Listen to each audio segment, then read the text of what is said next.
Hello, we're here today in the Tampa neighborhood of Seminole Heights. Seminole Heights, you can describe it with a couple of words like eclectic, bohemian, hipster.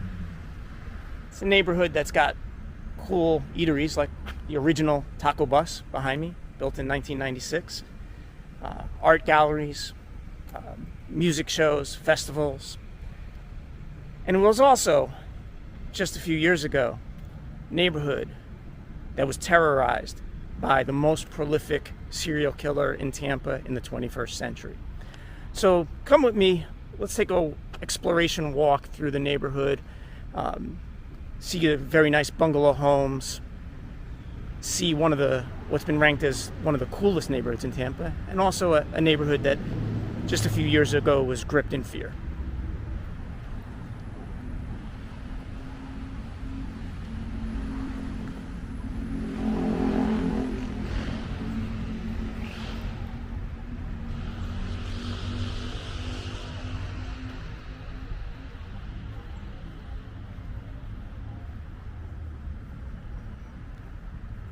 Seminole Heights is approximately 3 to 5 miles north of downtown Tampa. It was first settled in 1911. At the time, the city of Tampa was just what's effectively downtown now. And there was a vacation destination about 5 miles away called Sulphur Springs. And the railway went along this path, and they determined, let's build some houses up around the path of the railway. The style of home that's especially known for this area is called a bungalow. We can take a look at one right here. So bungalows are a style of home popular going back to the late 19th century or late 1800s. Originating in South Asia, Bangladesh, East India, and it became popular in a lot of other parts of the world, including the U.S., for homes being built in the early 20th century. Typically, they're one story with a front porch. Here's another example. The homes will have fewer rooms, but generally larger size. I believe that they're pretty good for hot weather environments like this prior to the advent of air conditioning. And this neighborhood, being largely settled during that era, is predominantly this style of home. And it makes it very attractive to people who want to go to a more authentic feel for a neighborhood, unlike the mass-produced houses that are characteristic of most of Tampa. To my right is Giddens Park. Got a basketball game going on right now.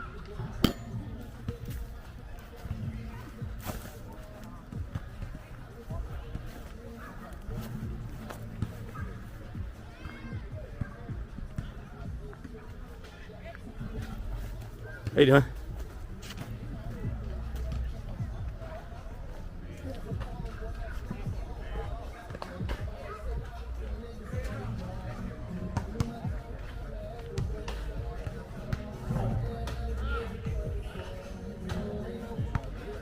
Take a stroll through Giddens Park, continuing on our walk.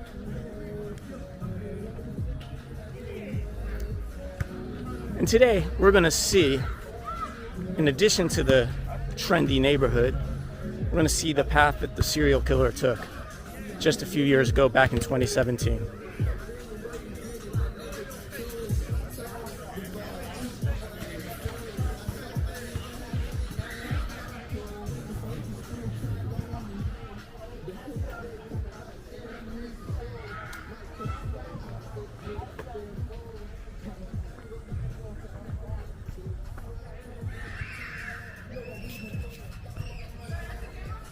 Yeah.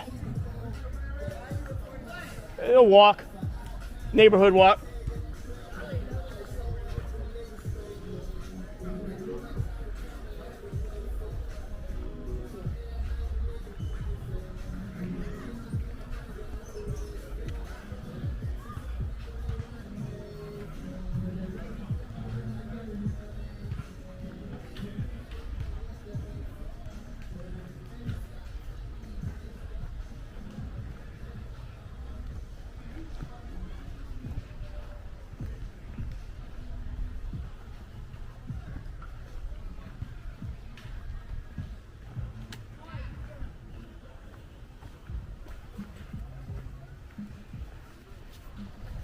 because people didn't like being filmed. Not doing this to film people, doing this to film a neighborhood and just take you through a walk.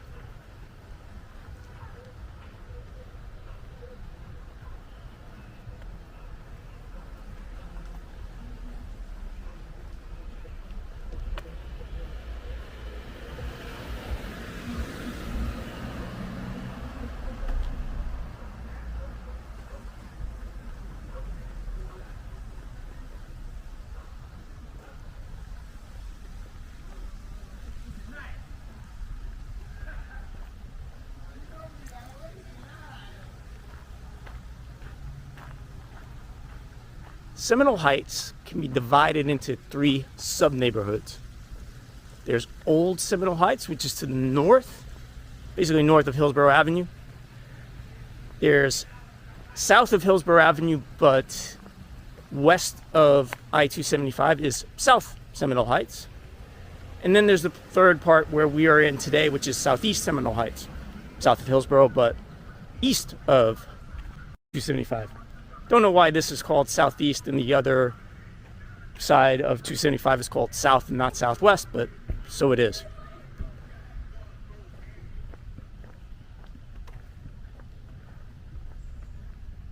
Turning to a little bit of history.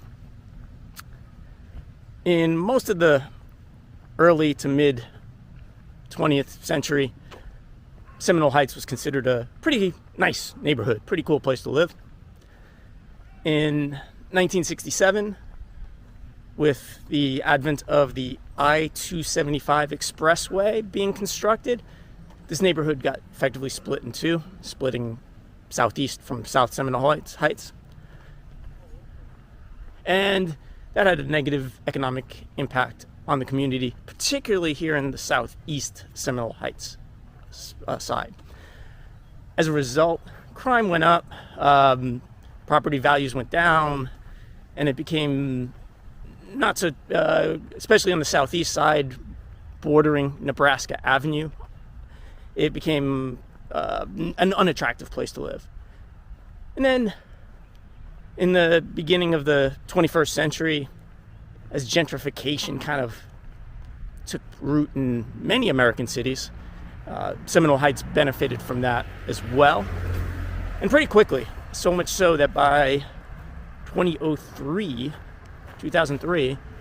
Southeast Seminole Heights was ranked as the coolest or the best place to live in Tampa. And you can kind of see that. You're only 3 miles away from downtown, so easy proximity for those who work downtown. It's got very cool architecture. Homes that are not like the mass-produced style that you see in most of Tampa's suburbs. And as mentioned before, pretty cool vibe, bohemian type vibe, lots of festivals, lots of activities. Basically, pretty cool place to live. Here we can see another bohemian style home. And true to the reputation, it is indeed primarily the style that you will see here in Seminole Heights.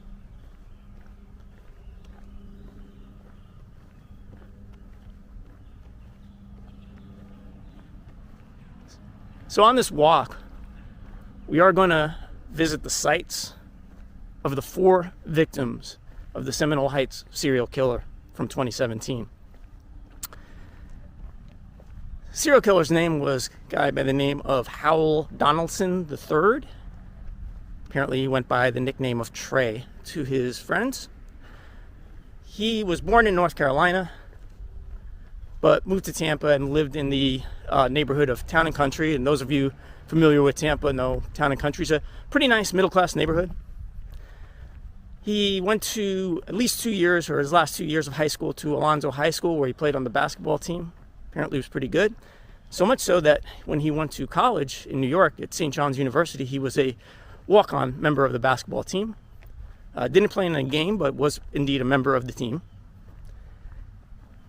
Was there in New York for 5 or 6 years, and then came back to Tampa in 2017, and then only a few months later perpetrated 4 killings.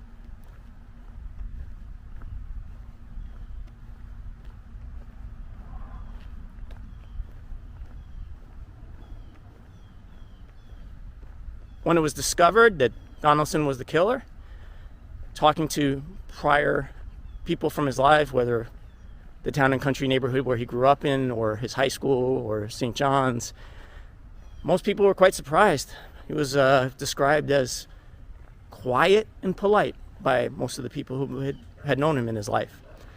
Many of them just really couldn't believe that he perpetrated these crimes, though the evidence was quite clear and eventually he did confess.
Okay, we're at the corner of 15th Street and Fearson. This is where Donaldson killed his first victim, a young man by the name of Benjamin Mitchell. Benjamin Mitchell was 22 years old, good athlete, played high school football and basketball. He was also an up-and-coming musician, rapper, who had secured many gigs in Ybor City and other clubs in the Tampa Bay area. He was killed here at this bus stop, which was only a block away from where he lived. One night was going to wait for a bus to visit his girlfriend. This was on October 9th of 2017. Donaldson came up on him unannounced and just shot him. Unfortunately, while Mitchell was rushed to the hospital, but they could not revive him.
As we walk further south on 15th Street, we approach just 2 blocks away from the first killing. We approach the corner of 15th and Wilder, where Donaldson claimed his third victim, a young man of 20 years old named Anthony Niboa.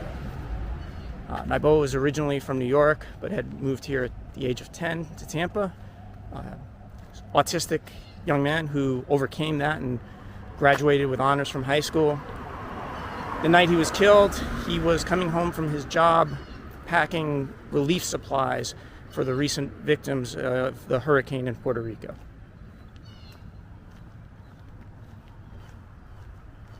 His killing was approximately 10 days after Benjamin Mitchell.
Okay, at this point, we're gonna turn right from 15th Street and turn right onto East New Orleans Avenue and go towards the site of his second victim, which was approximately a half mile away from his first and third victims that we already saw.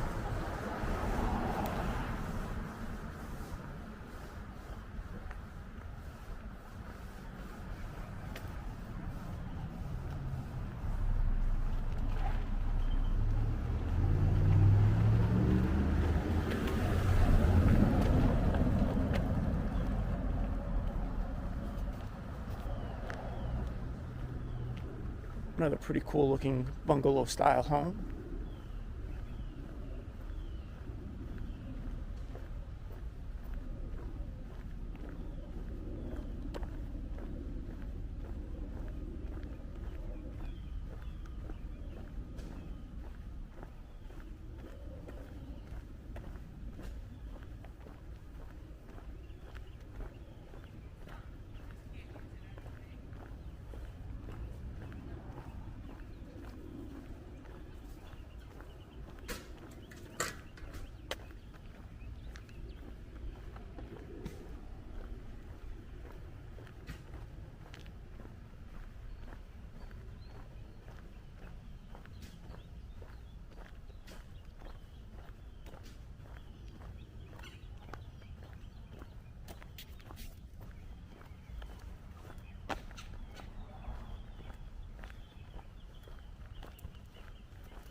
The sub-neighborhood of Southeast Seminole Heights is bordered, as we discussed, by Hillsborough Avenue to the north and I-275 to the west.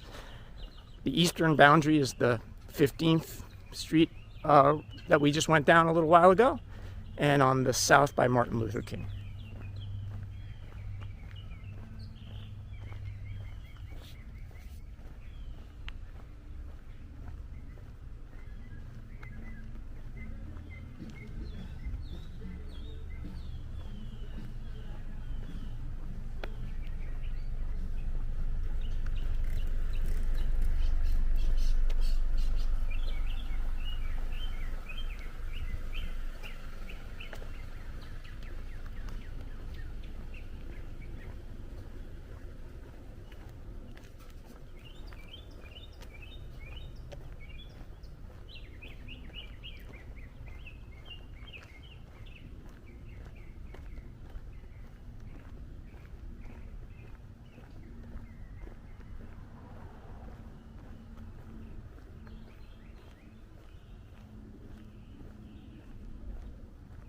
And this is what I presume is a two-story bungalow, which is the exception,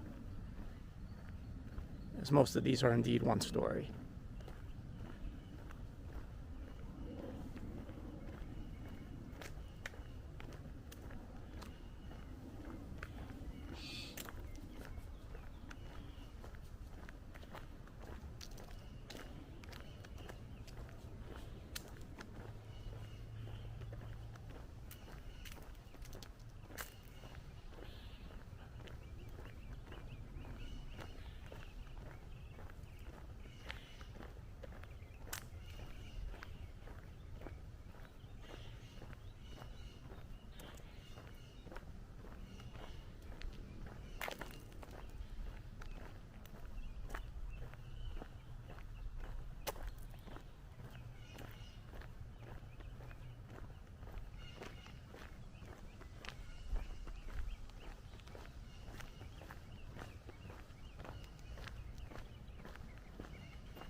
We're approaching the corner of New Orleans Avenue and 11th Street, where Donaldson claimed his second victim, a lady by the name of Monica Hoffa, 32 years old.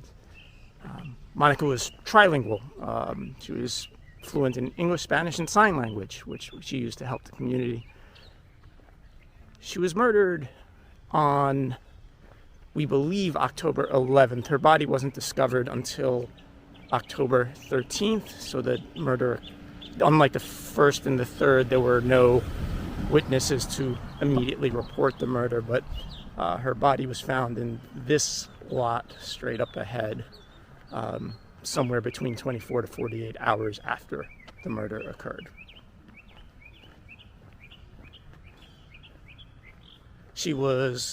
Monica worked multiple jobs, including waitress at a restaurant, and she was coming home from her job there to walking in on the street to meet a friend the night that, unfortunately, she encountered Donaldson and she was killed.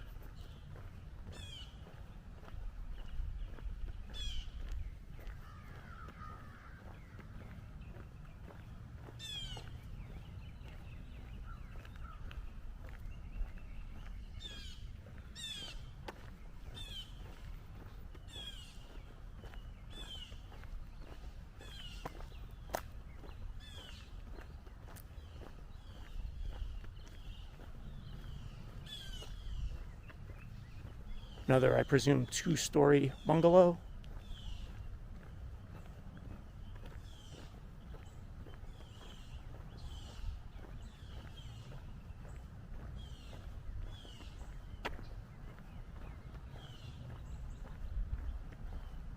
We're gonna make a left from New Orleans Avenue and onto North 10th Street.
Now we'll take a right on Emma Street, departing from 10th to head over to Nebraska Avenue.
In front of us we see a statue, brightly colored statue, of a two-headed alligator.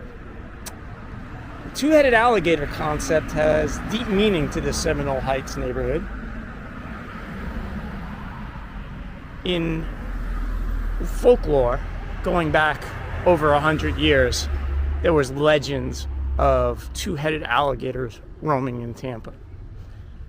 Most scientists or biologists assumed this was a myth. However, in recent times, in 2014, a reader submitted to their local newspaper a photograph taken at the Hillsborough River, which runs right through the Seminole Heights neighborhood, of a two-headed alligator in reality.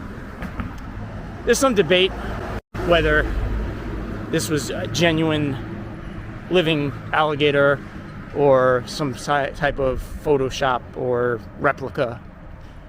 But as a result of this finding, the Seminole Heights neighborhood is known for even more than the other things discussed, probably the concept of the two-headed alligator.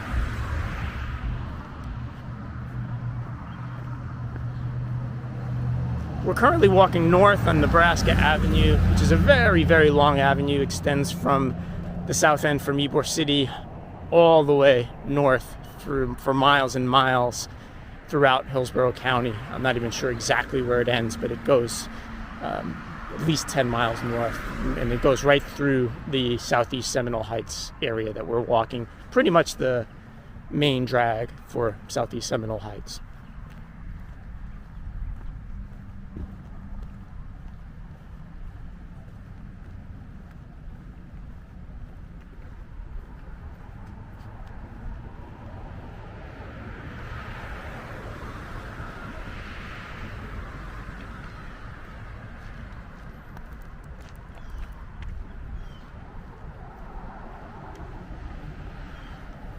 It's a local church.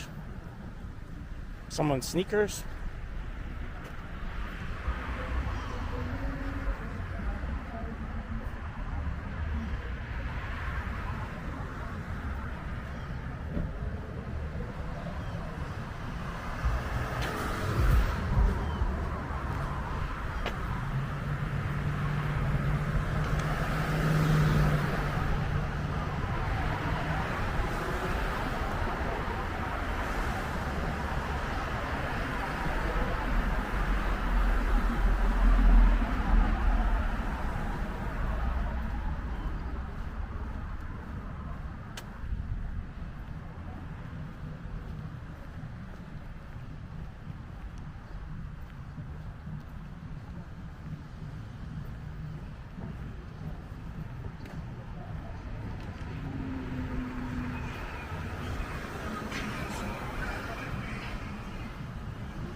Across the street's Nebraska Mini Mart.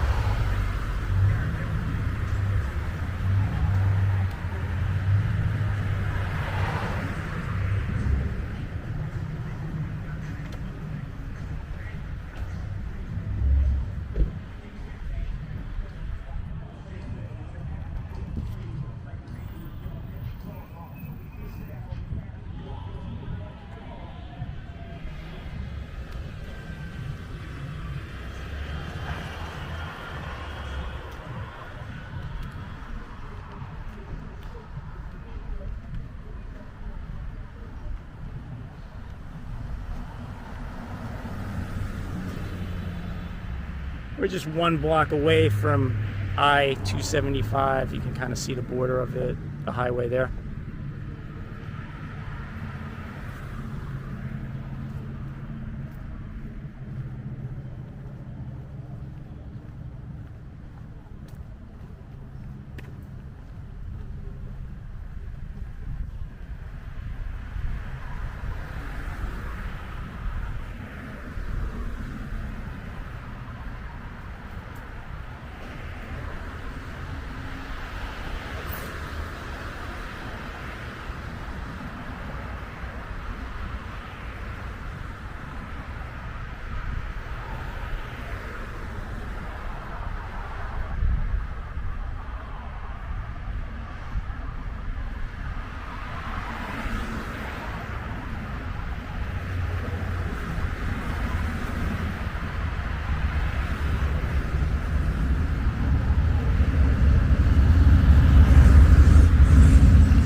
Probably about 11:30 maybe.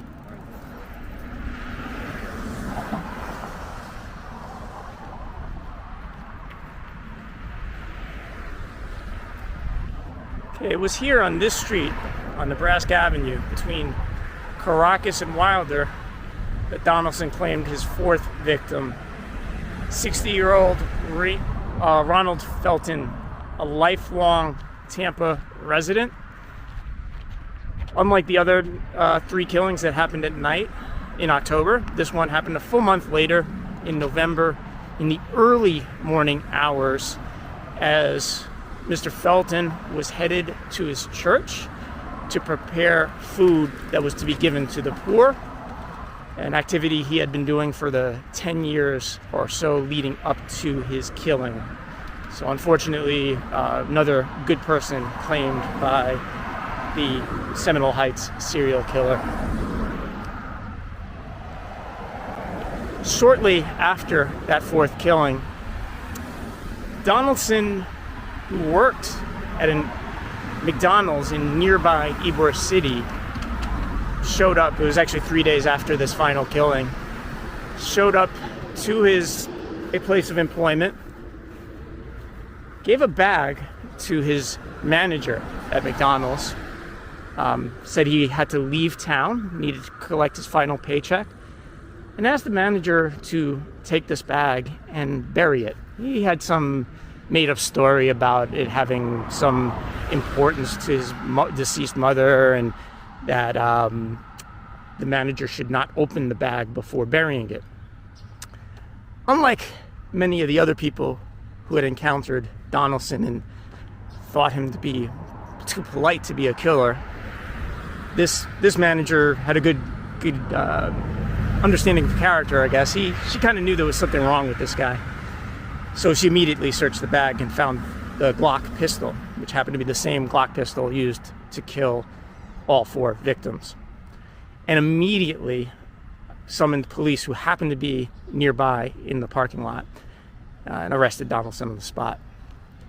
Donaldson claimed that he had to confess that the gun was his, but he claimed he did not do the killing.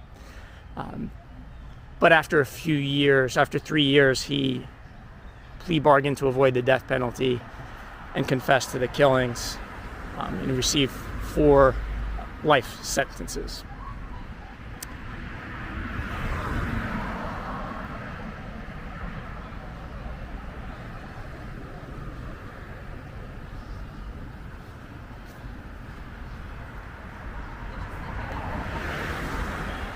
This is Ella's, one of the cool eateries that can be found throughout Seminole Heights.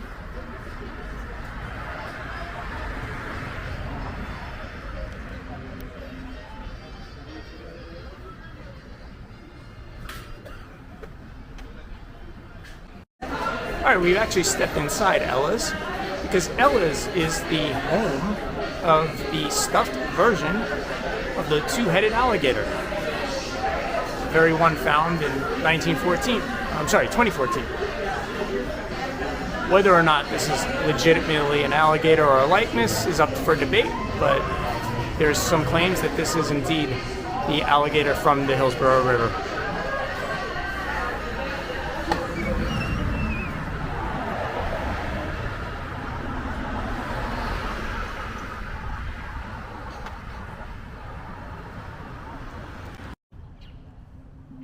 Well, that concludes our walk through southeastern Seminole Heights. Hopefully you enjoyed the walk. Got some insights about the sad story of the 4 victims of the Seminole Heights serial killer, but also some interesting story about 2-headed alligator and potential reality for that. If you enjoyed, please like and please subscribe to my channel.